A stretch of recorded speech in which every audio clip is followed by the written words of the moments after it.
भोई समाजाचा अनुसूचित जमातीमध्ये समावेश करावा। नांदेड शहरातील चिकलवाडी भोई गल्ली झोपडपट्टीचे पुनर्वसन करावे।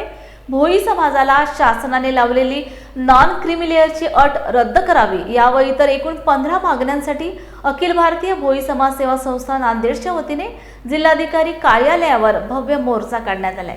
महात्मा फुले व सावित्रीबाई फुले यांच्या पुतळ्यांना अभिवादन करून शहरातील मुख्य मार्गाने फिरून हा मोर्चा जिल्हाधिकारी कार्यालयावर धडकला।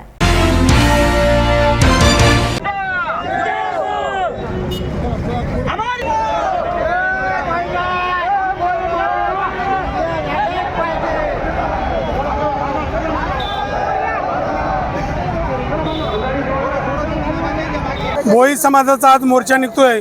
भोई समाज आपल्या हक्कासाठी, भोई समाज हा भोई समाजाला अनुसूचित जमातीच्या एसटीच्या प्रवर्गात टाकावं असा भोई समाजाची प्रमुख मागणी आहे। प्रत्येक स्टेटमध्ये आम्ही वेगवेगळ्या जमातीमध्ये आहोत। आता ओरिसामध्ये एसटीमध्ये आहोत, कर्नाटकमध्ये एसीमध्ये आहोत, महाराष्ट्रामध्ये फक्त तेलंगणामध्ये एसीमध्ये आहोत, फक्त महाराष्ट्रामध्येच आम्ही NT ब मध्ये आहोत, भटक्यामध्ये आहोत। हा सुद्धा भोई समाजावर अन्याय होत आहे। पण प्रमुख मागणी आमची आहे की हा भोई समाज खेडोपाडी विखुरलेले आहेत। भोई समाजाच्या नावाने 1 गुंठा जमीन सुद्धा नाही अशा अवस्थेत जगत असताना आम्हाला क्रिमिनलची अट रद्द करावी हे सुद्धा आमची मागणी आहे। का तर आमचे लेकरबाळ शिक्षणापासून वंचित राहत आहेत, ते सुद्धा आमची मागणी पूर्ण व्हावी। आणि आमची मागणी आहे की परंपरागत आमच्या चिकलवाडीमध्ये भोई समाज हा राहतोय, त्या ठिकाणी बऱ्याच वर्षापासून राहतोय, तर तिथल्या लोकांचं पुनर्वसन व्हावं ही सुद्धा प्रमुख मागणी आहे। तसेच भोई समाजाला चंडे फुटाणे विकण्यासाठी स्टॉल मंजूर करण्यात यावं हे सुद्धा आमची प्रमुख मागणी आहे। तसेच मच्छी मार्केट या भोई समाजाला प्रत्येक तालुक्याला बांधून देण्यात यावं ही सुद्धा प्रमुख मागणी आहे आमची। या मागणीसाठी आज नांदेड जिल्ह्यातील तमाम भोई समाज या ठिकाणी जमत आहे, केवळ आपल्या न्याय आणि हक्काच्या मागणीसाठी। केवळ ह्या शासनाने भोई समाजाकडे दुर्लक्षित केलेले आहे आणि आत्तापर्यंत भारताला स्वातंत्र्य मिळालं, पण खरं स्वातंत्र्य आजही आमच्या भोई समाजाला मिळालं नाही। केवळ हा विकासापासून वंचित असणारा भोई समाज याच्याकडे कोणीही लक्ष दिलं नाही। भोई समाजाचं मतदान प्रत्येकजण घेतोय, पण भोई समाजाच्या विकासासाठी कोणीच लक्ष देत नाहीत। आज भोई समाजाचे ते तळे घेतलेत, धनदांडग्याने हिसकाटून घेतलेले आहेत, ते तळे सुद्धा आम्हाला नाहीत। परंपरागत भोई समाजाचा मच्छीमारी करण्याचा व्यवसाय, पकडण्याचा व्यवसाय आहे, पण ते सुद्धा तळे धनदांडग्याने घेतलेले आहेत, ते सुद्धा आमच्यापासून हिसकाटून घेतले आहेत। असं झालेलं आहे पहा, पाणी उशाला आणि कोरडं घशाला ही स्थिती आमच्या भोई समाजाच्यात झालेली आहे। याकरता भोई समाज हा रस्त्यावर उतरलेला आहे, केवळ आपल्या न्याय आणि हक्कासाठी। या ठिकाणी भोई समाज नांदेड जिल्ह्यातून, संपूर्ण तालुक्यातून, खेड्यापाड्यातून भोई समाज या ठिकाणी येत आहे आणि आपल्या मागण्या न्यायासाठी आज रस्त्यावर उतरलेला आहे। जगदीश कोटगिरे, अखिल भारतीय भोई समाज जिल्हा नांदेड उत्तरचा जिल्हाध्यक्ष आहे। तर आज आम्ही जिल्हाधिकारी कार्यालयावर आमच्या न्याय हक्काच्या मागण्यासाठी जिल्हाधिकारी कार्यालयावर हा मोर्चा नेत आहोत। आमची प्रमुख मागण्यामध्ये आमचा जो समाज आहे तर इतर समाज, आमचा समाज भोई समाज हा अनुसूचित जमातीमध्ये समावेश करण्यात यावा यासाठी आमची प्रमुख मागणी आहे। इतर राज्यामध्ये आमचा हा जो समाज आहे अनुसूचित जाती आणि जमातीमध्ये आहे आणि असल्यामुळे त्यांना भारताच्या केंद्र शासनाच्या सवलती मिळतात, परंतु आमच्या या समाजाला NT ब वर्गामध्ये इथं महाराष्ट्रामध्ये असल्यामुळे आम्ही भारताच्या केंद्र शासनाच्या योजनापासून वंचित आहोत। तर त्यामध्ये आणखीन आमची प्रमुख मागणी आहे की या ठिकाणी अनेक वर्षानुवर्षे चिकलवाडी भोई गल्ली ही वस्ती आहे, ती त्या वस्तीचं पुनर्वसन करावं झोपडपट्टीचं, आणि त्या ठिकाणी राहणाऱ्या लोकांना घरकुल योजनेचा लाभ मिळवून द्यावा यासाठी ही हा मोर्चामध्ये मागणी आहे। तसंच वेगवेगळ्या ठिकाणी रस्त्यावर जो आमचा भोई समाज बांधव मच्छी विक्रीसाठी बसतो, तर त्या ठिकाणी शासनाकडून या मच्छीचे मार्केट बांधून द्यावं। तसेच चणे फुटाणे साठी गाळे शासनातर्फे देण्यात यावेत ही प्रमुख मागणी आहे। बुकवाड गेल्या 75 वर्षापासून भोई समाजाला विकासापासून वंचित राहावे लागत आहे। यासाठी सर्व नांदेड जिल्ह्यातील भोई समाजाने या विकासासाठी स्वविकासासाठी नांदेड जिल्ह्यामधून वेगवेगळ्या तालुक्यामधून आज नांदेड जिल्ह्यामध्ये भोई समाजाच्या विकासासाठी जे काही मागण्या येत आहेत त्यासाठी एकत्र आज भोई समाज आलेला आहे आणि महाराष्ट्र शासनाने आजपर्यंत या भोई समाजाला विकासापासून वंचित ठेवलेलं आहे। त्यासाठी भोई समाज एकत्र येऊन आपल्या हिताच्या मागण्या मांडत आहेत। त्यामध्ये एसटी प्रवर्गामध्ये भोई समाजाला सामावून घेण्यासाठी शासनाने घेतलं पाहिजेत असे विचार या ठिकाणी मांडण्यात येत आहेत। त्याचबरोबर वेगवेगळ्या ठिकाणी भोई समाजाला मच्छी मार्केट उभा करून दिले पाहिजेत। त्याचबरोबर भीमा भोई सभागृह शासनाने बांधून दिले पाहिजेत। त्यानंतर या भोई समाजाच्या विद्यार्थ्यांसाठी एका अभ्यास केंद्र किंवा वसतिगृह शासनाने बांधून दिलं पाहिजेत। हे मागण्या वेगवेगळ्या एकंदरीत 12 मागण्या या ठिकाणी समाजाने या ठिकाणी मागण्या मागितलेल्या आहेत। कोल्हापूर जिल्ह्यातील ऐतिहासिक माणगाव येथील भारतरत्न डॉक्टर बाबासाहेब आंबेडकर स्मारकाचे लोकार्पण अद्यापही झालेले नाही। या स्मारकाच्या लोकार्पणासाठी प्रशासनाकडून वेळ काढूपणा केला जात आहे। त्यामुळे या स्मारकाचे लवकरात लवकर लोकार्पण करण्यात यावे या मागणीसाठी माणगावचे सरपंच राजीव मगदूम यांच्या नेतृत्वाखाली सर्व सदस्य आणि गावकऱ्यांनी कोल्हापूर जिल्हाधिकारी कार्यालयासमोर बेमुदत उपोषण सुरू केले आहे। माणगाव या ऐतिहासिक गावामध्ये 1920 साली डॉक्टर बाबासाहेब आंबेडकरांची पहिली परिषद झाली। ही परिषद एक ऐतिहासिक अशी परिषद होती।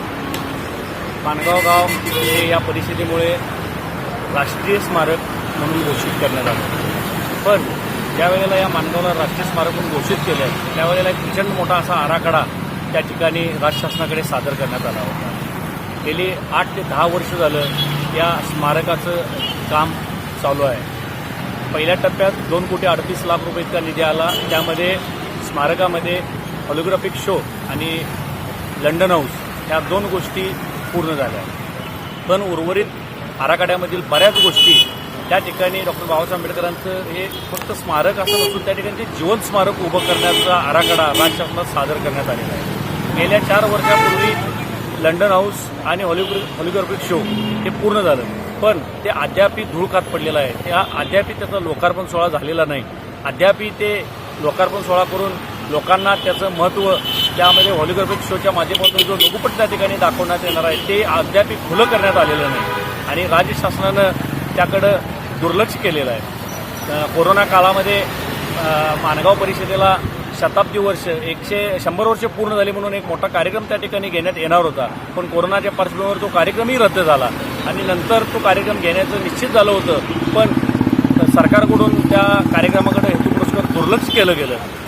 26 जानेवारी 2024च्या ग्रामसभेमध्ये हा विषय गावातील ग्रामस्थांनी ज्या वेळेला मांडला त्यावेळेला असं ठरवण्यात आलं की होलोग्राफिक शो आणि लंडन हाऊस याचा लोकार्पण सोहळा येत्या 15 दिवसाच्या आत, तसेच उर्वरित आराखड्याप्रमाणे जो निधी आहे तो निधी राज्य शासनानं 15 दिवसाच्या आत जाहीर करावं आणि तो लोकार्पण सोहळाही घ्यावा।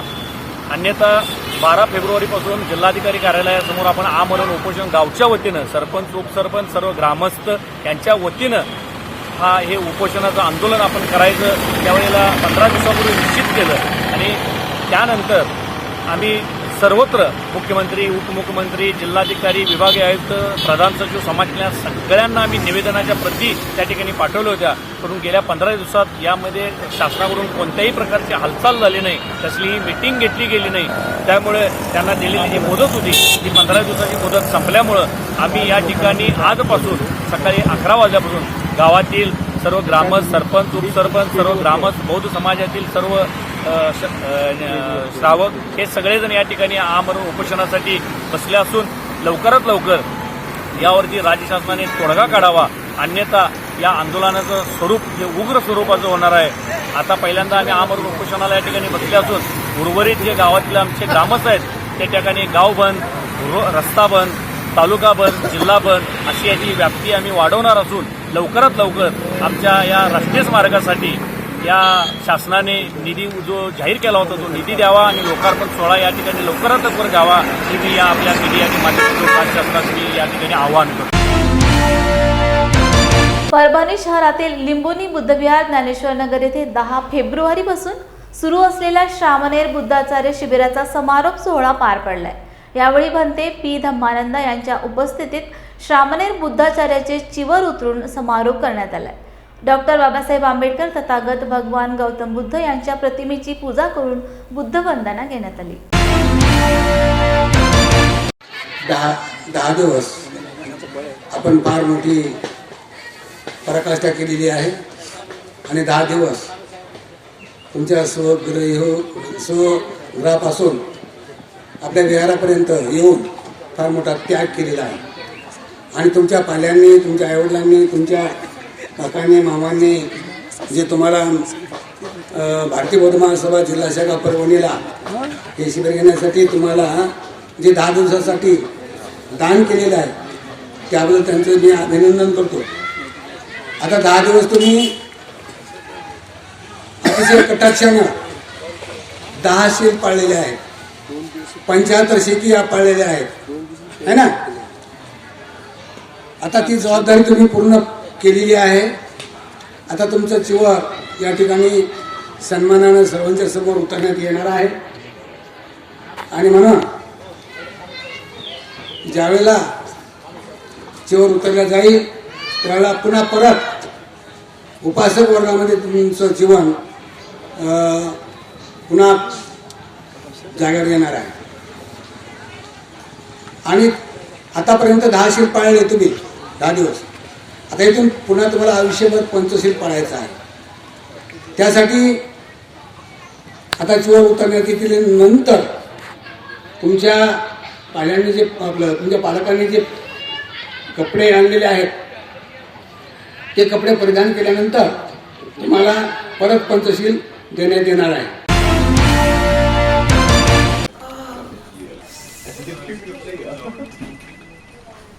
बॉस ने मीटिंग बुलाई। क्या यार, आदमी की तकलीफ को तो समझो। बाहर बाहर उठो बैठो।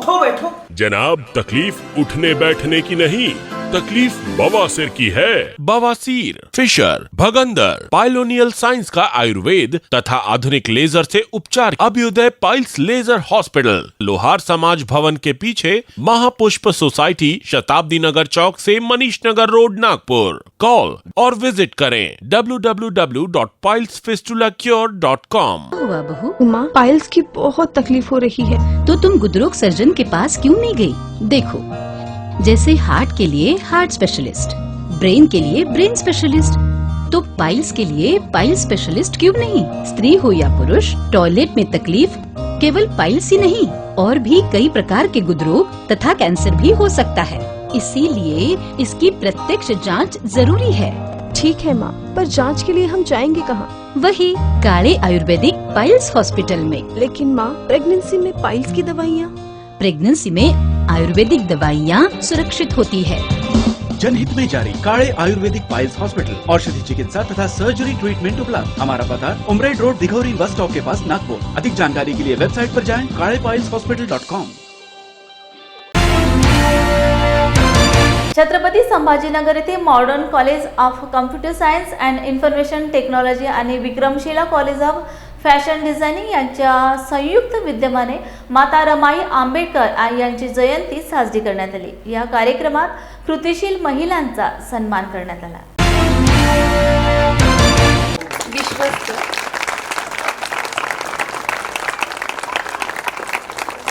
सामाजिक कार्यातही त्या तेवढ्याच हिरिरीने भाग घेतात। माननीय सुनीता बनकर मॅम, धन्यवाद मॅम। आज या ठिकाणी आपण रमाईविषयी खूप माहिती ऐकली। प्रमुख वक्त्यांनी तर जवळपास रमाईचा संपूर्ण जीवनपटच आपल्यासमोर उभा ठेवला। आपण या ठिकाणी मॉडर्न संगणकशास्त्र व माहिती तंत्रज्ञान महाविद्यालय आणि Vikramshila college of fashion designing Chhatrapati Sambhajinagar या 2 कॉलेजेसच्या संयुक्त विद्यमाने हा कार्यक्रम या ठिकाणी प्रथमच आयोजित केलेला आहे आणि हा कार्यक्रम आपण आता दरवर्षी साजरा करणार आहोत। कारण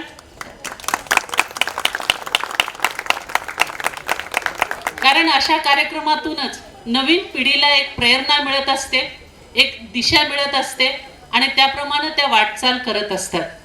माता रमाईचं जीवन हे खरोखरच मार्गदर्शक आणि आपल्याला प्रेरणा देणारं असं आहे. आता माता रमाईला बरेच जण म्हणतात की त्या डॉक्टर बाबासाहेब आंबेडकरांच्या पत्नी होत्या, त्या सहनशील होत्या, त्या गरीब स्वभावाच्या होत्या, शांत होत्या. हे जरी खरं असलं तरी रमाईचं कर्तृत्व हे यापेक्षाही खूप मोठं आहे मित्रांनो, मैत्रिणींनो. रमाई ह्या डॉक्टर बाबासाहेब आंबेडकरांच्या पत्नी होत्या आणि ही भूमिका निभावत असताना त्यांनी ज्या ज्या काही घटना त्यांच्या आयुष्यामध्ये घडल्या आणि त्यावेळी त्या ज्याप्रमाणे वागल्या, त्यामुळे त्या या देशातल्या कोटी कोटी जणांच्या माऊली झाल्या. आई तर प्रत्येक घरात असते, ती आपल्या लेकरावर जीव लावते, पण सगळ्या आईंचं नाव घेतलं जात नाही.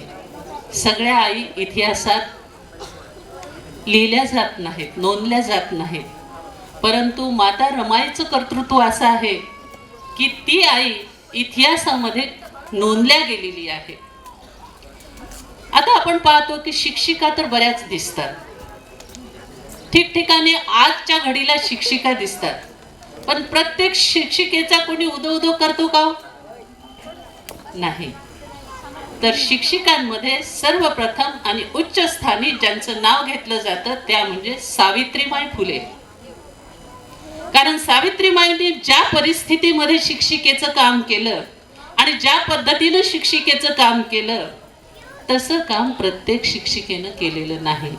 आणि म्हणून या भारत देशातली पहिली महिला शिक्षिका म्हणून सावित्रीबाई फुलेंचा उदो केला जातो. त्यांची जयंती साजरी केली जाते, त्यांच्या कार्याविषयी कृतज्ञता व्यक्त केली जाते.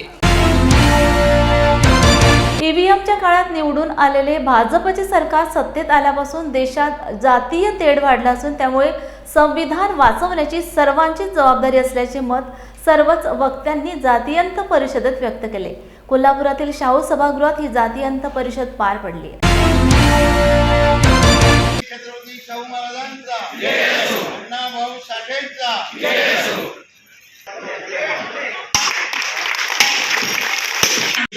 आजची प्रस्तुतता काय आहे? खरं तर हा प्रश्न चुकीचा आहे. आजही त्याची कधी नव्हे एवढी नितांत गरज आहे. दररोज या देशात, या महाराष्ट्रात खैरलांजी सुरू आहे.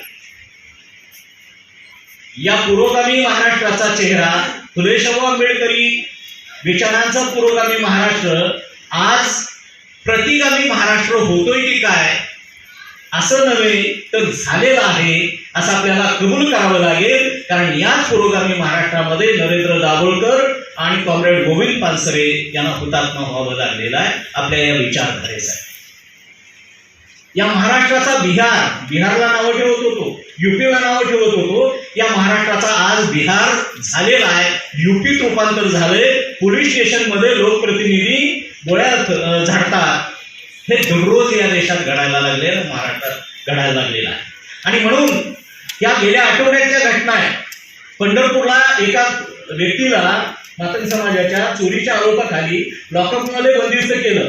चोरी केली दुसऱ्याने, आरोप घेतला. म्हणजे 1871ला जो गुन्हेगारीचा शिक्का आमच्या माथ्यावर मारला होता ब्रिटिशांनी, तो आजही तसाच आहे. कायद्यानं जात केली पण अदृश्य स्वरूपातली जातीची विषारी कीड आजही माणसांच्या मनामनात रक्ताच्या थेंबात असल्याचं आपल्याला दिसून येतं. महाबोधी बहुउद्देशीय संस्था वटफळे जिल्हा यवतमाळच्या वतीने आयोजित करण्यात आलेल्या 32व्या बौद्ध धम्म परिषदेत जगप्रसिद्ध शास्त्रज्ञ संशोधक डॉक्टर सिद्धार्थ जोंधळे यांना वदंत प्राध्यापक सुमेध बोधी महाथेरो, वदंत धम्मदीप महाथेरो व भिक्खू संघाच्या हस्ते ग्रेटेस्ट सायंटिस्ट व जीवक या पुरस्काराने सन्मानित करण्यात आले. मैं scientist doctor Siddharth M Jondhale, Maharashtra Nanded, Siddharth hospital and research centre Nanded Maharashtra, very legalize centre in Nanded. तो ये बौद्ध धम्म परिषद जो है महाराष्ट्र में अलग अलग धम्म परिषद होते हैं, वहाँ पे मुझे सम्मानित किया जाता है. और बहुउद्देशीय संस्था जो है आदरणीय बनते सुमेध बोधी महाथेरो, इनके अध्यक्ष में जो वटफड़ी में बौद्ध परिषद हुई है, बौद्ध धम्म परिषद हुई है, ये धम्म परिषद में ग्रेटेस्ट साइंटिस्ट और ये जीवक पुरस्कार से मुझे सम्मानित किया गया था।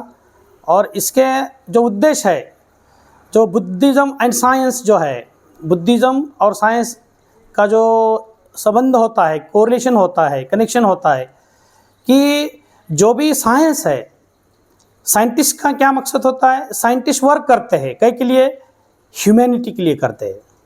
साइंस को योगदान है, जैसे अलग अलग साइंटिस्ट का योगदान है, जैसे गैलीलो का योगदान है, न्यूटन का योगदान है और इरविन सोल्डिंजर का योगदान है। इनके सभी का जो भी योगदान है, ये योगदान में जो उन्होंने जो रिसर्च किया है, जैसा new science of molecular biology जो डेवलप किया है अपने इरविन सोल्डिंजर, तो ये रिसर्च में मैंने बहुत साल से काम किया हूँ। मैं बुद्धिज़्म एंड साइंस इसका कोरिलेशन जाता है और उसका संबंध जाता है ह्यूमैनिटी के लिए, पीस के लिए, हेल्थ के लिए और आरोग्य परमलाभा निब्बानंग परम सुख के लिए। और ये सबसे बड़ी ग्रेटेस्ट डिस्कवरी जो है वर्ल्ड बेनिफिट के लिए है, वर्ल्ड दुनिया के लिए दिस जेनेटिक साइंस और ये जो new science of molecular biology correlation very important for patients benefit. और मेन जीवक जो अवार्ड है, बुद्ध के काल में जीवक को भगवान बुद्ध ने महान धम्म देशना दी है, वहाँ पे भी है कम्म पच्चयो है, कम्म है, जो साइंस को कोरिलेशन में बहुत सारे थेरीज है, त्रिपिटक में जाते हैं, अभिधम्मा में जाते हैं। और ये मैं कलकत्ता में काम करता हूँ। Greatest gratitude Buddha Priya Mahathera and greatest gratitude all monk Sumit Buddhi Mahathero, दम्मदीप Bhante जी और सभी भिक्षु संघ को मैं ग्रेट ग्रेटिट्यूड देता हूँ। जय भीम, जय भारत, नमो बुद्धाय। परभणी जय हिंद शिक्षण सेवाभावी संस्थेच्या वतीने विविध क्षेत्रात उल्लेखनीय कार्य करणाऱ्या समाजसेवकांचा महाराष्ट्र गौरव पुरस्कार देऊन सन्मान करण्यात आला। यावेळी सामाजिक रुग्णसेवक जनसेवक शेख सरफराज यांच्या कार्याची दखल घेऊन त्यांना महाराष्ट्र गौरव पुरस्कार देऊन सन्मानित करण्यात आले। मी शेख सरफराज अब्दुल मजीद रुग्ण सदस्य समिती जिल्हा उपाध्यक्ष, माफाडी कामगार संघटना शहराध्यक्ष, मुस्लिम विकास परिषद याचा जिल्हा उपाध्यक्ष। आज मला जय हिंद सेवाभावी संस्थेनं पुरस्कार दिला, माझ्या कामाची दखल घेतली।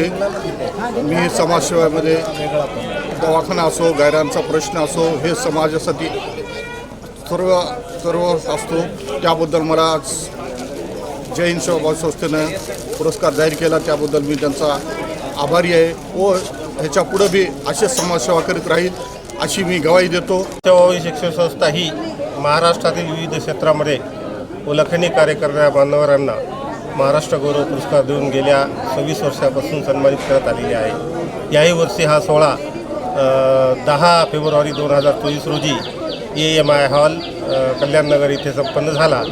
या सोहळ्यामध्ये ज्या 31 मान्यवरांना आम्ही सन्मानित केलेलं आहे ते महाराष्ट्रातील महाबळेश्वर असो की वर्धा असो, नागपूर असो, मुंबई असो, प्रत्येक ठिकाणातून आलेले आहे आणि पूर्ण 31ला 31 मान्यवर यांनी हा सोहळा इथं आयोजित केलेला होता। त्यामध्ये त्यांनी आपली उपस्थिती लावली व आपला सन्मान स्वीकारला, त्याबद्दल मी सर्व मान्यवरांचं स्वागत करतो। आणि या ज्यांच्या शुभहस्ते हा कार्यक्रम झाला ते सर्व मान्यवर या सोहळ्याला उपस्थित होते, त्या सर्वांचं मी आभार व्यक्त करतो व सर्वांना शुभेच्छा देतो। जय हिंद, जय महाराष्ट्र। या बातमीपत्रात घेऊया अल्पशी विश्रांती, पुन्हा भेटूया नवीन घडामोडी घेऊन। जय भीम।